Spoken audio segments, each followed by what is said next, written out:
Afternoon, everyone, and welcome to another episode of the High Performance Health Podcast with me, David, and Colin. Today, we're going to be discussing the optimal post workout recovery time and how much sleep do you need to recover from your workout. So, two topics fairly similar in kind of context. We're going to blend them both together. So, Pav, I'm going to dive straight in with you. What is your opinion in terms of sort of the optimal post workout recovery time from a training session, and how would you advise that over to your clients and also to yourself as well, what you do to recover? Yeah, morning everyone, once again. It's really based on what type of activity you're doing, whether it's strength training, whether it's cardio or it's some yoga or something really low intensity workout. But let's start from the top. So from the point of, let's say, strength training or cross anything where you're moving and lifting really heavy weights. And again, it depends whether you're working in a lower rep range with really heavy load, building your strength, or you're more leaning towards hypertrophy. But I'd say it's anywhere between 2 to 3 days, like 48 to 72 hours may depend, obviously, on personal circumstances and quality of sleep and other things. But probably 2 to 3 days, I would leave that muscle group rest when it comes to really intense strength training. When we're talking about maybe some cardio endurance training or training where you maybe not lifting as heavy, but it's more kind of hit based, or where you really going to high reps, again, anywhere between day to two might be fine.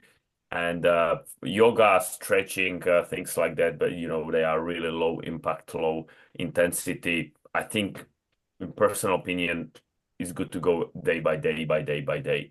That would be time wise. Not sure if I should dive a little bit more into some other things, or the guys maybe you wanna.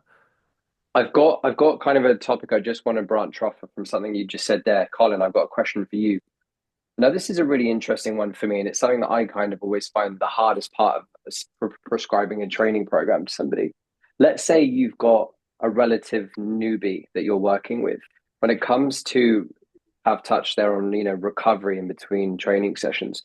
If somebody wants to get 4 training sessions in a week and you have to schedule, 24 to 48 hours rest in between, are you looking at body part splits, or are you looking at sort of full body training sessions or upper and lower body? How do you kind of approach that in your program design to allow somebody to get sufficient rest in between training days? Yeah, that's a really good question. And I think there are different ways of doing it because ultimately it depends on the, as Pat was saying there, in terms of the type of training you're doing, but also then the volume and the intensity of the training in each session. So, like you said, if you have someone who's relatively new, pretty much anything they're going to do is going to require some sort of recovery from because they're going to have more muscle soreness from it. Um, so yeah, obviously you want more time in between sessions.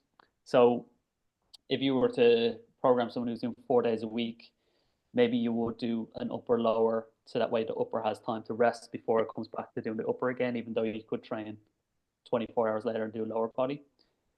You could even do a full body split, but because you're doing a full body, each muscle group has such low volume each day, it doesn't require a ton of time to recover from. So there are different ways of structuring it.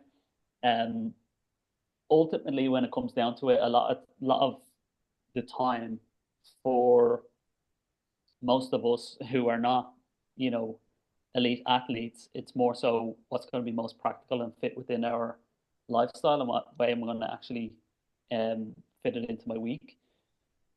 And that's what's going to make me do it, as opposed to maybe it being the most optimal and I have the perfect set amount of rest in between. Sometimes I might be a little bit under recovered by the time I'm going into the next session, but as long as my performance is not massively dropping off, then I'm still going to be making progress. And like I say, the more practical it is to fit within my routine, the more likely I'm going to do it consistently, which is ultimately what's going to lead to the progress. Absolutely. I think, to be honest with you, if we're all, you said something there, I think most people are probably under recovered when they go into their training sessions. I think so many people join programs like this and their motivation at the beginning is so high, they're wanting to train every day. I don't know you guys, your experiences, but I've had to talk people back from like training 6 and 7 days of the week. It's like you really, if you're looking to lift weights, especially hypertrophy, so if you're looking to build muscle, the optimum is kind of around sort of 2 to 4 times a week. We have to understand that progress comes from recovery. Progress doesn't come from continuously kind of crushing yourself in the gym. What are your thoughts on that, David, as well, in terms of sort of training frequency as well, when it comes to scheduling out training programs for people?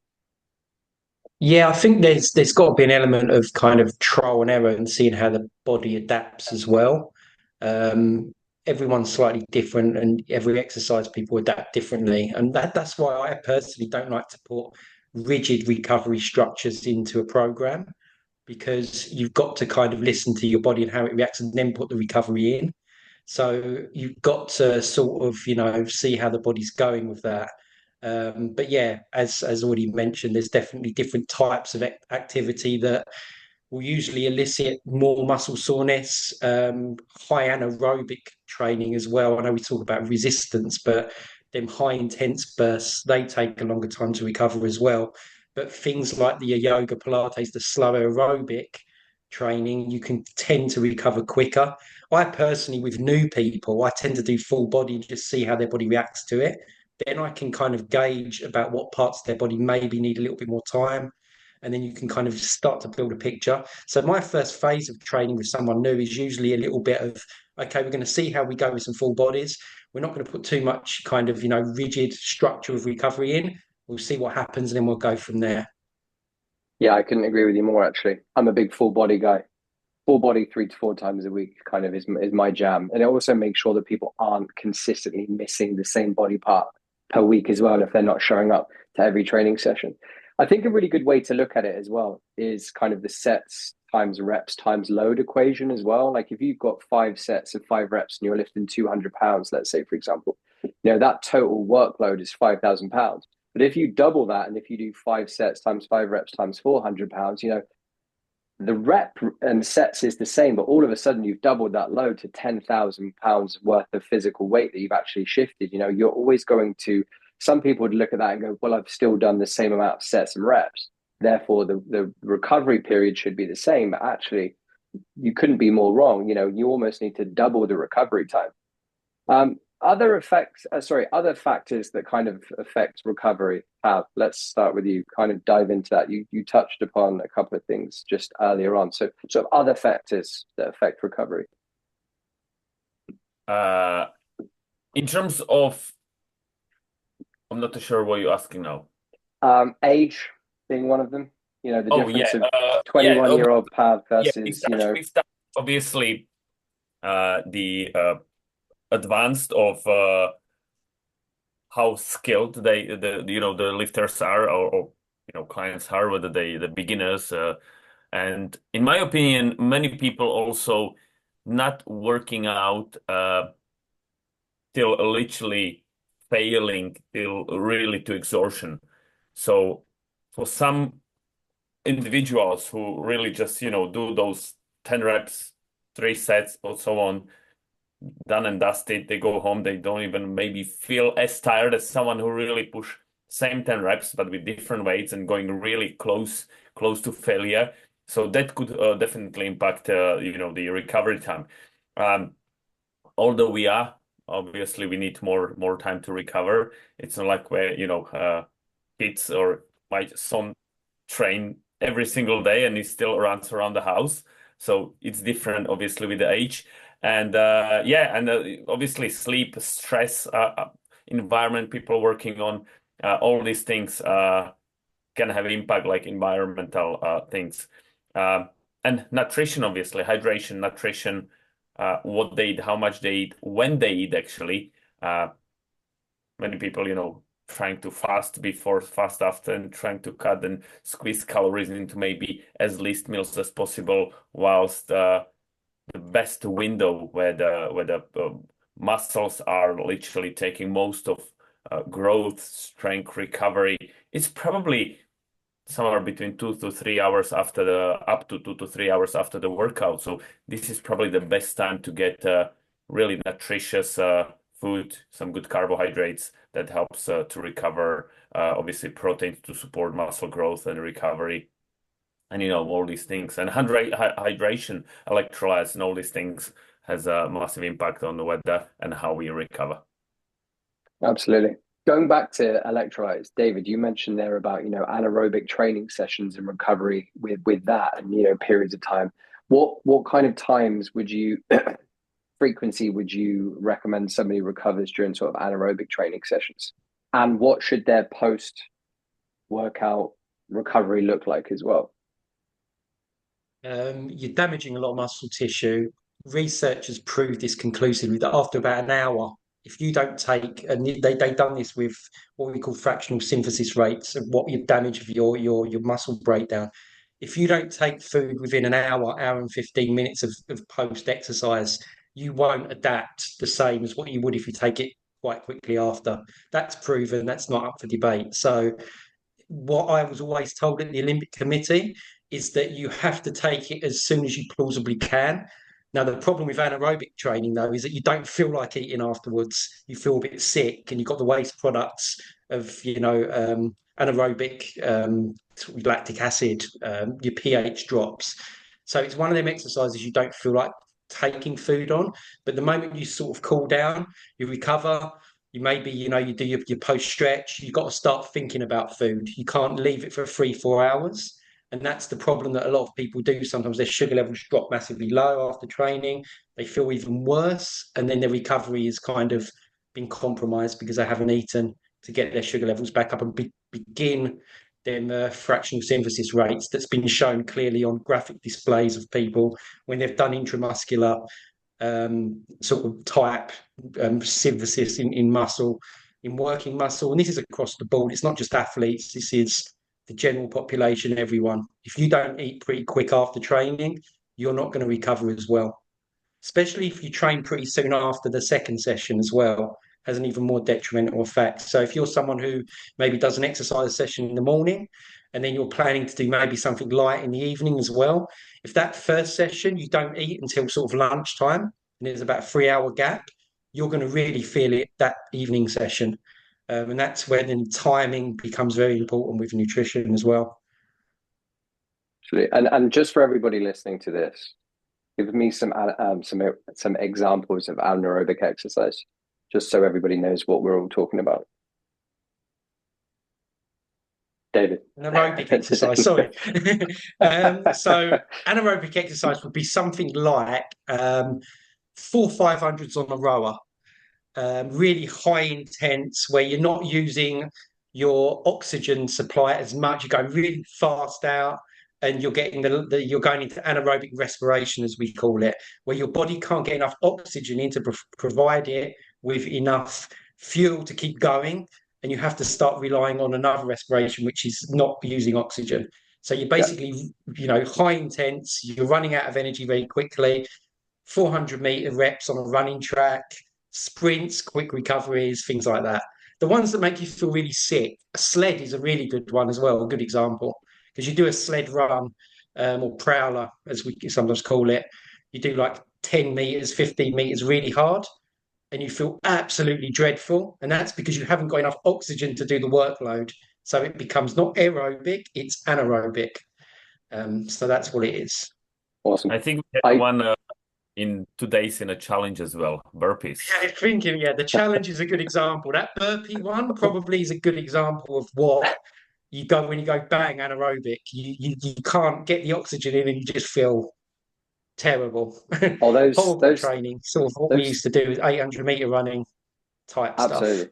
I mean, I to everybody listening to this, I could not stress more the benefits of working with a prowler, as David mentioned. It's something that the gym that I worked in 10 years ago, we first got one. It was the Watson Prowler, the brand. And oh my good gracious me, it's one of the best training tools I've ever come across. And more to your point as well, I was that guy that was going out and running 9-10 miles, literally coming straight into work, getting changed and going off and doing 10 training sessions back to back with clients until 5 o'clock in the afternoon, having had no food. And to what you were saying, I couldn't physically walk upstairs by about hour 3 because the crap in my body, because I wouldn't have taken on any kind of nutrition after that training session. So I from it's a lived experience. Um, let's talk about we've kind of discussed nutrition, we've discussed training. What about let's dive into sleep, for recovery. Colin, let's talk to you a little bit about optimal amounts of sleep in order to make sure that you're significantly recovered, and how do you approach this? Because we work with a lot of clients and people almost in a strange way. I don't know whether you guys would agree, where this is a badge of honor. I survive on 4 hours of sleep a night. It's like it's something to be proud of almost. How do you approach that? For me, it's like the top of the list. Let's sort the sleep out first to make sure that you can deliver as much as you possibly can on this program. But yeah, how do you approach sort of sleep as a topic with your clients? Yeah, I think for optimal is if we can get 7 to 9, absolute minimum of 6. And then if you are someone who is much more on the highly active, especially intense activity, then it's even higher, probably 8 to 10 hours. But I think how I approach it is often, as you said, I think people wear it as a badge of honor of like, I don't need a lot of sleep. But then if they say, I would give anything for 8 hours sleep, it's like, oh, okay, well, here, I have the solution for you. So 8 hours before you have to get up, go to sleep. No, I couldn't do that. No, no, no. I'm up too late. I have this on late, this late. And it's like, so you're completely shooting yourself in the foot. There's no way you could possibly get enough sleep if you're not in bed at the time that you need, before the time you need to get up, giving yourself enough of a window. So I think that's ultimately the first one. You're either going to bed too late, you're getting up too early. So, if you can push it back, push it back. Or obviously, then there's some situations where I am going to bed early. I have to get up at a certain time, but I'm not sleeping during the night. Maybe it's taking me a long time to go to sleep, or I'm waking up during the night. And then they're separate things that, okay, well, we can maybe address why that is. But for the most part, for most people, you're going to bed too early or too late based on the fact that you have to get up so early. Now, as I say, one of them has to change. Either you have to think of, can I push the time back that I have to get up? Do I have to get up at 5 a.m.? Do I have to get up at 5:30 a.m.? Or can I push it back an hour? And if so, well, then I need to be in bed earlier.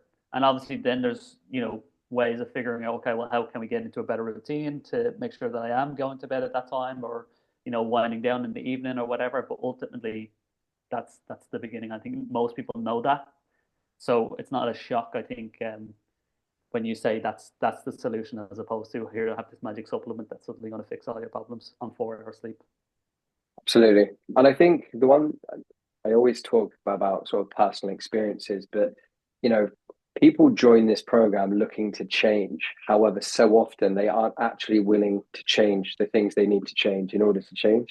And you end up sort of running up against a brick wall. I really believe that sleep should be top of that rung. David, do you believe that you can reprogram somebody to sleep for longer periods? Because how often have we said, I just can't do it? I tried it last night. I just can't go to bed any earlier. Is it something that you prescribe into your training with your clients in order to Yeah, try and it's to learn? interesting. Yeah, yeah, it's interesting because some of the same things come up with people with bad sleep. They're usually stressed. And one, I don't know about you guys, but the one that I get a lot is when you speak to them about caffeine intake. And they tend to take a lot of caffeine later on in the day. And you start to look at things like that and you think, well, actually, let's look at the schedule around it, your lifestyle, and then hopefully that will help with your sleep. And it's not just about how long you're in the bed for, it's also the quality as well. And also how your heart rate drops. And it's quite a complex thing. And that's why, in sleep you have to get the both. You have to get the duration, but the quality as well. And yeah, we can definitely detox before we go to bed. We can use a lot of the things that are causing us to have poor sleep. We can change them. I think they're the big factors first that we look at. So on the program, you'll look at what you're doing before bed, what's your nutrition like. A large part of it would be them, and then the stresses as well that you can hopefully try and help manage around it. Some people just need a bit of exercise and nutrition as well. Good, hard exercise, and it helps them sleep during the day. Some people are just less active and they're just, sedentary all day and they can't get to sleep. Some people need structure. So yeah, I think we can definitely have a huge impact on that, and it's so important because that's where you're recovering and adapting. So yeah, to answer your question, yeah, absolutely, we try and help people for sure. What sleep protocols do you try and implement with people, Pav, when they're trying to encourage somebody to get to sleep? Not necessarily earlier, but just able to have consistently better quality sleep. The number one thing I would suggest to everyone is to implement one thing at a time. I can give you a list, 20 things you can do to improve your sleep. But if you're trying to do everything at the same time, you can throw it to the bin right away because it's never going to stick. Probably first thing I would say, let's establish schedule. Try to get to bed at the same time and wake up at the same time. Your body has internal clock that will program. You can program it actually. And if someone who goes sleep regularly after midnight and wake up before 6, have a really poor quality of sleep. Again, I'm not expecting you to jump to bed straight away, maybe 9, 10 o'clock. Let's adjust 15, 30 minutes at the time, go to bed earlier and set that alarm. And over week 2, 3, start to adjust more and more and more. Probably that would be number one. And then over time, trying to establish a certain environment, obviously some pre-sleep routine, morning routine, and maybe limit certain stimulants like a caffeine that stays in your body like for up to 10 hours. So when you know you want to go to bed at around 10 o'clock, try to finish with drinking caffeinated drinks up to 2 o'clock afternoon, probably early afternoon. And yeah, and then obviously try to look at your environment. Is your bed comfortable? Is your pillow mattress comfortable? What's the temperature? Is it too hot? Is it too cold? Do you have street lights coming through the window, or it's pitch black? Do you have some noises that disrupts you? So really, there's a lots of things. Can talk an hours about sleep. It's hard to pick those, but I would really say first of all, establish routine. Have a look if you're drinking anything that stimulates you, or eat or drink, obviously. And as I mentioned, obviously, have a look what environment you're sleeping at. This would be probably the top three I would start with. Yeah. Absolutely. I can't drink caffeine past about 11 o'clock in the morning. I get up, I go to bed every night about 9:30. So for me, getting up at 5 a.m. is a must for me to start my day, for me to go out and do my exercise. And if I don't get that, nothing happens and everything falls off a cliff. And that gets pushed to the next day and pushed to the next day, right?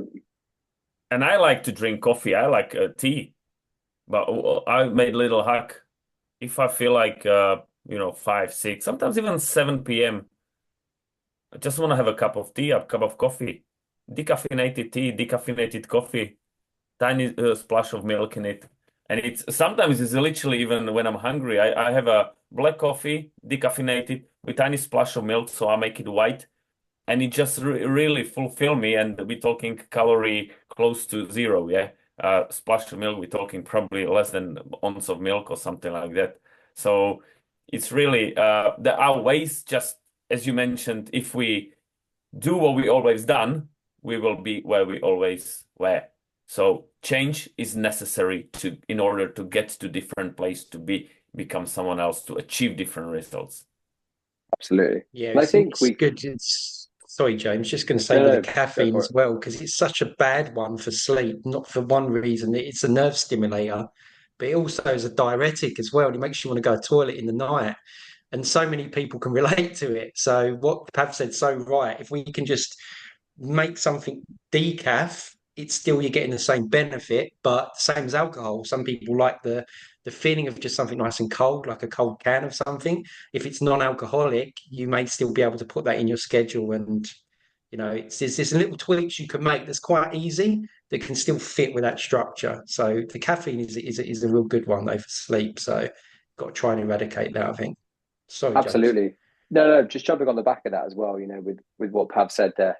I've just come back from the States and one brand I like a beer. And I try not to drink Monday through Friday at all. The one thing I've always got in my fridge is alcohol-free stuff, the double zeros. You're looking for that kind of sparkling drink. It's going to be a lot lower in calories. And when I was in the States, a brand that I came across a lot, Athletic. So similar to what Pav was saying about, going for a decaf tea, if you're prepared to make that tweak. If you somebody that likes that kind of hoppy flavor of a beer in the evening, look for the alcohol-free stuff during the week, because we all know that alcohol is going to significantly affect you falling into REM sleep, which obviously will then significantly hamper your recovery for your training session for the next day. Couple more things that I want to touch on just before we finish, in terms of the importance of sleep. And I think we can all agree everybody on this program is here to lose weight and build muscle, right? That's pretty much what everybody is here for. And the more muscle we build, obviously, the higher your metabolism is going to be, the more you're going to be burning calories. So actually, a primary target should be nailing your nutrition, but also making sure that we're doing consistent strength training. I think it's worth noting as well that probably a lot of people don't understand these things, but sleep also significantly impacts, natural growth hormone as well. And if you're looking to build muscle, then you want to be making sure that these things are at their kind of optimum level. Let's discuss. I've got a few things here that I kind of wanted to say, guys, before we finish. If you guys wanted, if you kind of had a final thought, final thing that you wanted to say, please dive in. I've got a study that I just kind of wanted to reach out, just a short paragraph in terms of shrinking sleep time equals shrinking muscles. But if any of you have anything final to say before we finish, then please jump in. Just one thing that David actually mentioned earlier about the type of training you're doing, basically, and especially when it comes to cardio. And I think a lot of people don't like doing anything that's, boring, but they want to do some sort of cardio to burn extra calories. And as David mentioned earlier, if you're doing HIIT style training or anaerobic style training, there's much more of a recovery component to that than there is if we're just doing something that's low intensity, steady state. And so I think if you're doing cardio for the reason of burning a few more calories, you have to take that into consideration of, if I'm doing high intensity stuff, this is going to require recovery, which means it's going to impact, I make sure that I have to have my sleep optimized and my nutrition optimized if I am doing that in the first place, which obviously if I'm not, it's going to compound the detrimental effects of those. And then as well as that, if I have, 4 resistance training sessions in the week as well, I need to be selective as to how much high intensity cardio I do. Yeah, it's a really good point, actually, because beginners, I think, they can hear that HIIT's really good for you, but they've not got that aerobic base, and they go straight into that really high anaerobic stuff. Not only does it give you a more chance of getting an injury, it can put you off for life if you get it wrong and you go too high too quick. The word anaerobic means without oxygen. So basically, what you're doing is you're just basically just getting loads of waste products in your body, and then you're just trying to get your breath back to get rid of them, and that's what that high intense stuff is. It's not very nice, and it's probably best, as Colin said, to just gradually build into it rather than just go into it. It's quite a specific way of training, so you've got to be careful with it for sure. I think a perfect example of that as well, I won't mention the name of the person, but I had a client, an English guy on this program, who would absolutely crush himself. He would do 10 to 12 training sessions a week. And do you know what we noticed over the 3 months that he was on the program?